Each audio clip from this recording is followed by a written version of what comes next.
كل انسان في هاد الدنيا عنده واحد القصه اللي فيها شي حوايج زوينين وشي حوايج خايبين.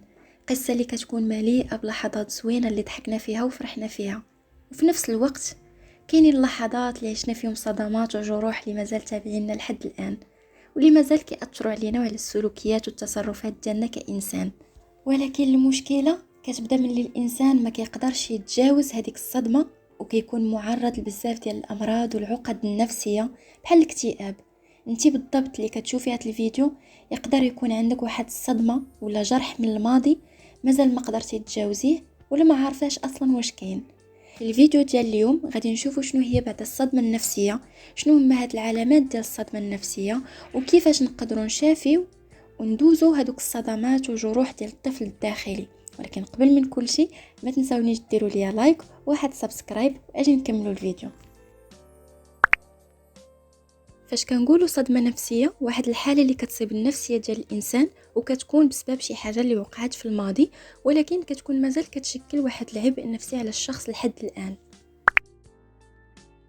شنو هما العلامات ديال الصدمه النفسيه؟ كيفاش تعرفي باللي انت تعرضتي لواحد الصدمه؟ شنو هما العلامات اللي تخليك تعرفي باللي عندك جروح في الطفل الداخلي؟ خليك معايا حيت في الاخر ديال الفيديو غادي نعطيك طرق ديال التشافي اللي غادي تعاونك بزاف. عندنا واحد 6 ديال العلامات كتدل على وجود صدمات وجروح في الطفل الداخلي عندك. اول علامه هي كتكوني واحد الانسان اللي كتعصبي دغيا، سوا فاش كتقال لك واحد الكلمه، سوا فاش شي حد كيتصرف معك بواحد الطريقه معينه، ولا شي حد مثلا كيسولك شي سؤال على شي موضوع معين كتلقاي راسك تعصبتي دغيا. كيكون عندك واحد رد الفعل وفي اغلب الاحيان كتندمي عليه. غالبا الا كانت عندك هاد المشكله هادي، هاد الشيء كيعكس باللي الطفل الداخلي ديالك ما كانش كيتعطاه التقدير الذاتي والاحساس بالقيمه في الطفوله ديالك. تاني علامه فاش كيكون عندك واحد المشكل ديال التعلق بالناس ولا الاشخاص، يا كيكون عندك مشكل كتعلقي بالناس دغيا وكتولي تخافي يسمحوا فيك ويخليوك، ولا كتولي تخافي مثلا يتقلقوا منك حيت بعض المرات واخا كيكون الغلط منهم كتولي تضغطي على راسك وتهملي راسك ومشاعرك باش ترضي هادوك الناس باش ما يتقلقوش منك. ولا كيكون العكس، كيكون عندك صعوبة في أنك تشكلي علاقات مع الناس وتحافظي عليهم، بحال كيكون عندك واحد التخوف من العلاقات وكتولي تبعدي ولا تجنبي الناس وكتولي تجنبي العلاقات بصفة عامة. السؤال اللي كيبقى دابا هو كيفاش نقدروا نتشافاو من هاد الصدمات ديال الطفولة وجروح الماضي. أول خطوة خاصك ديريها باش تعافي من هاد الصدمات النفسية هي أنك تطلبي المساعدة من الشخص الصحيح أو تقلبي على المساعدة. إلا لقيتي أن حتى واحد من المحيط ديالك ما يقدر يعاونك أو يفهمك، تقدري تدخلي عندي الانستغرام ولا التيك توك اللي غنخليه لك هنا وتخوي قلبك وتبوحي بأي حاجة كتضرك. أنا غنحاول نسمعك ونعاونك، حيت أي صدمة عندك لداخل خاصك تحاولي تخرجيها من الأعماق ديالك. هذه هي أول خطوة.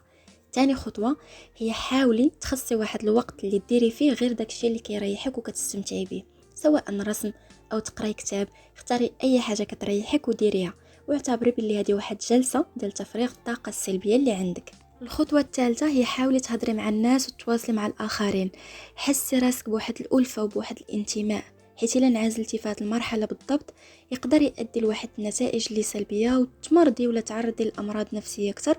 فحاولي انك تنغمسي في شي حاجه تفوجي وضحكي وفوجي على راسك. والخطوه الرابعه كيف ما كنقولوا بالمغربيه تحركي، مارسي شي رياضه، حيت فاش كتحركي الجسم ديالك كديري شي تمارين رياضيه كاينه دراسه علميه كتقول ان هادشي كيحسن من النفسيه ديالك، ما كيخليكش تصابي باعراض اضطراب ما بعد الصدمه.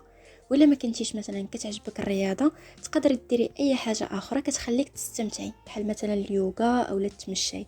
المهم يكون واحد الجهد بدني غيعاونك باش تجاوزي الصدمه النفسيه. تقدري تكوني كتحسي بواحد الانخفاض في الطاقه، بحال الطاقه ديالك تسالات ودائما كتحسي بالارهاق والتعب، وكتحسي ان عقلك عيان بزاف وما قادره ديري والو. فافضل طريقه باش تعاملي مع هادشي هو تكوني ظريفه مع راسك، تكوني لطيفه مع راسك، ما تبقايش تزيري على راسك بزاف. just be kind with yourself وخذي فترات ديال الراحه مره وعطي راسك واحد الفرصه باش تعاود تجمعي هذيك الطاقه ديالك من جديد وتولي مزيان.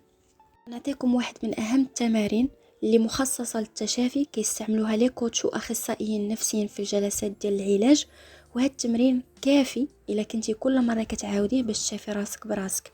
هنا بغيتك تركزي معايا مزيان. اول حاجه غتحتاجيها هي ورقه وستيلو، وتكوني في شي بلاصه اللي هادئه باش التركيز ديالك ما يتشتتش، وتكوني بوحدك. وبداي تنفسي شهيق وزفير حتى تحسي بواحد الهدوء. حاولي تنقصي من الاضاءه اللي كاينه في البيت، وسمعي لاي حاجه اللي غتخليك تسترخي بحال الصوت ديال البحر ولا العصافير حتى تحسي بالهدوء التام.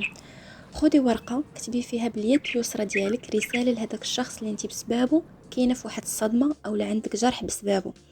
ممكن يكون والديك ولا صديق ولا اخ ولا اخت، مهم اي شخص كيف ما كان. كتبي كل شيء، هذه اعتبريها واحد المساحه ديالك حتى واحد ما غيقرا هاد الورقه. وما تنسايش تكتبي باليد اليسرى اي حاجه خطرات لك في بالك وباغا تقولها لهداك الشخص. خذي الوقت ديالك الكافي اللي غتحتاجي، وماشي بالضروره يكون خطك مفهوم. حاولي تكتبي على الاقل واحد الصفحه ولا جوج صفحات، المهم ما تخلي حتى شي حاجه في الداخل ديالك. وفاش تسالي خدي ورقه اخرى دابا غتكتبي الرد ديال هذا الشخص هذا اللي كتبتي ليه الرساله. نساي شخصيته الحقيقيه وتخيلي ان هذا الشخص بغى يعتذر منك على كل حاجه وقعت لك وضراتك. خاصك تنساي شخصيته وطبعه الحقيقي وتركزي فقط على الخيال ديالك. تخيلي كيفاش غيعتذر منك، شنو هما المبررات اللي غيعطيك، وكيفاش غيطبطب عليك وغيحن عليك. من بعد ما غتخوي كل شيء وغتبكي وغتنهاري وغتكتبي كاع داكشي اللي عندك لداخل وغتفرقي الطاقه السامه اللي عندك لداخل، غترتاحي وغتحسي بحال حيدتي عليك واحد الجبل ثقيل كان على ظهرك.